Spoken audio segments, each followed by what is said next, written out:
Untuk membuat supermarket bangkrut, sang manajer punya ide pintar. Ia menganggap pintu otomatis supermarket membuat pelanggan terlalu mudah masuk.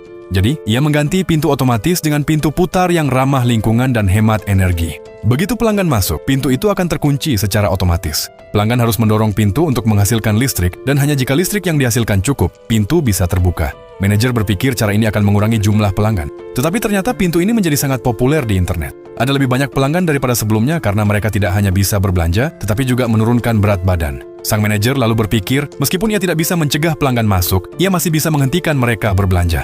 Maka ia sengaja memilih produk yang ditolak banyak orang dan menaikkan harga barang hingga 10 kali lipat. Namun di luar dugaan, penjual itu ternyata keturunan koki kerajaan kuno. Makanan yang ia buat sangat lezat hingga membuat pembeli terkejut setelah mencicipinya. Sushi buatannya langsung laris di serbu pelanggan. Sebagai tanda terima kasih kepada manajer, sang koki hanya menjual sushi buatannya di supermarket ini. Bahkan orang asing pun datang berbelanja satu persatu. Rencana manajer itu pun gagal lagi. Kali ini ia berpikir untuk memulai dari karyawan. Jadi dia membuat kamar tidur di kasir, agar karyawan bisa berbaring sambil melayani pembeli. Sang manajer yakin para karyawan akan bermalas-malasan. Tetapi ternyata, para karyawan justru merasa dihargai, sehingga mereka bekerja lebih giat. Hanya dalam 1 bulan, omset supermarket meningkat 10 kali lipat hingga meraup keuntungan 11 miliar rupiah.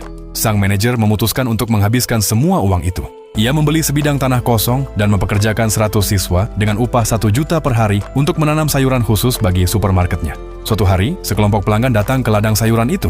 Mereka merekam para siswa yang sedang bekerja, lalu mengunggahnya ke internet. Tak disangka video itu menjadi viral. Semua orang berpikir makanan di supermarket ini sangat sehat dan alami. Bahkan seorang pangeran dari Arab datang ke supermarket dan memutuskan untuk berinvestasi sebesar 140 triliun rupiah.